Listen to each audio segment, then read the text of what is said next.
Good morning, everyone. Welcome to our 807th broadcast. It is the first day of June, and that makes this month Pride Month. And so, what I want to do is focus on the Parsha, but also focus on the world and the pride and the love that is in the air. Right now, as we speak, the Pride March in Jerusalem is about to begin, and it is an extraordinary, extraordinary thing to see the Pride March in Jerusalem, the Pride March in Tel Aviv, and to know that there is love in the air. It's Parshat Naso. And Parshat Naso is an extraordinarily long Torah portion with a lot of different details, including one section that deals with the Nazir. Now, you might know the word Nazir. Nazir is the category of someone who takes a vow, a voluntary vow, to abstain from not just alcoholic drinks, but anything made from grapes. Not only that, but to not cut their hair for the duration of their vow. Not only that, but also to never go near someone who has died, never be near a body, even one of the closest people in life.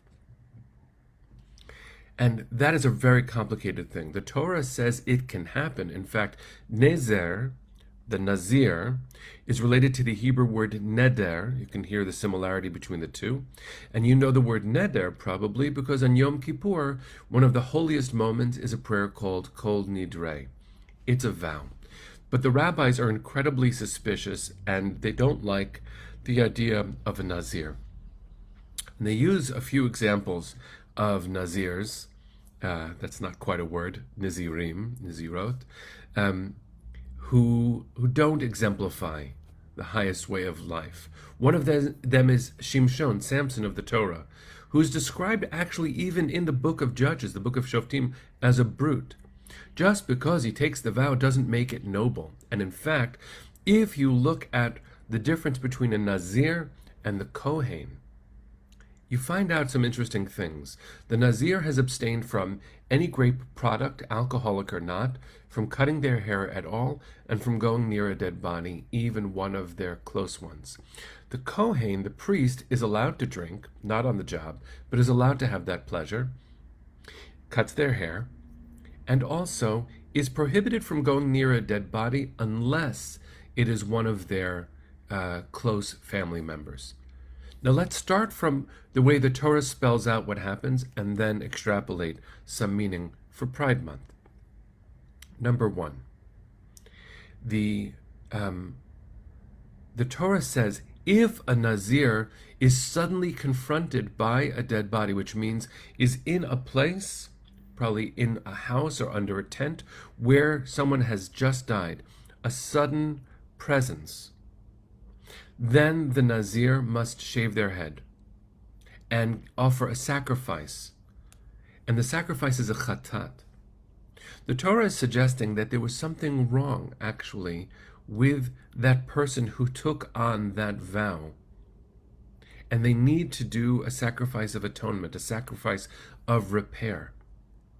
What does that mean? It means that by removing themselves from life, that person has done something wrong. Even if they think that they're living a holy life, abstaining from life itself is not the way to go. Look at what Pride Month means. Where once upon a time, in history and in Jewish law and Jewish history, the experience of someone who was gay, or bisexual, or transgender was to be removed from life. The community wasn't able to sustain that human being as being worthy of dignity and love and life and equality and inclusion and celebration. I once saw a rabbinic panel where a rabbi was saying, trying to find a way to include. He was struggling with his own halachic understanding, his own Jewish legal understanding, saying, I don't understand how to take the leap from tolerance to celebration when it came to his trying to step forward into a world of pride. And I imagine that there was some deep stuff happening on the inside of that person's soul too. But here's something really important for us. This flag that I always have on my seat as I'm about to broadcast There's no choice between a Jewish identity and a pride identity. This is the totality of who some of us are. And as a community, this is the totality of who we are. The Pride Parade in Israel is an incredibly beautiful, integrative way of being. Instead of the Nazir's way of separating from life in pursuit of the holy, we need to recognize that in order to live a truly holy life, we need to be everything we are. God made us in these images, these beautiful images. And who I love and how I'm built, that is part of how God made me. For some of us, that discovery comes over time. I don't know what it is to be in a body that doesn't feel right for me, but having spoken with many transgender Jews and transgender people, I've come to understand that I only understand what I understand. Pride is about recognizing that life is meant to be experienced in its fullness. And pride reminds community what it is to support people on that journey. Because love is love. And it's important to know that we don't always get this right. I'm assuming that my language is imprecise often on this, because I only know what I know as a straight, white, cis-presenting man. Which means I understand what it is to have this body and to love the way that I love.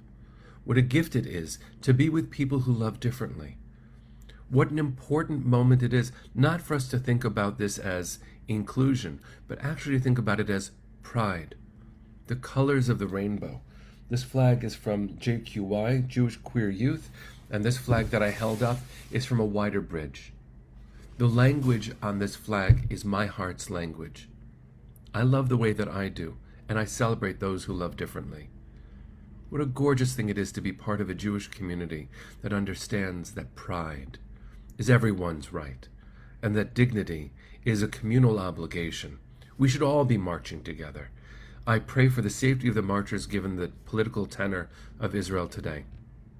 I hope that you'll join me in celebrating and loving what the Pride March represents for the Jewish heart.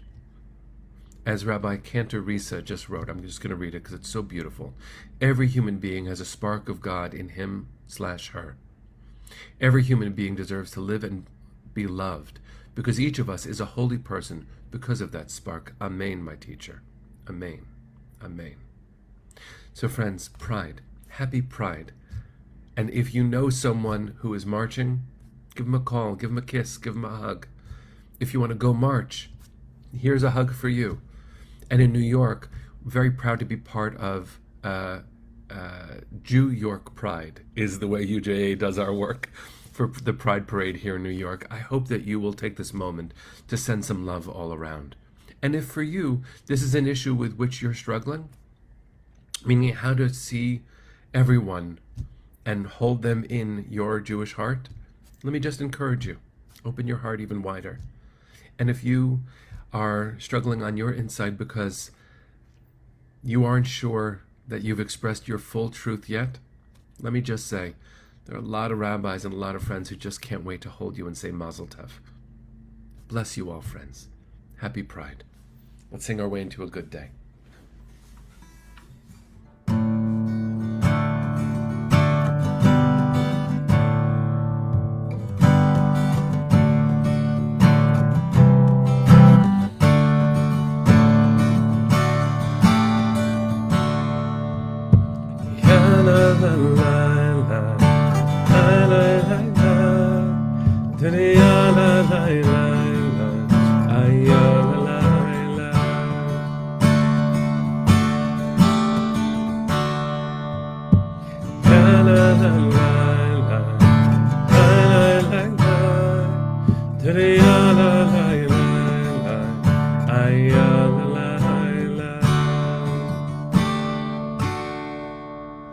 Bless you, friends.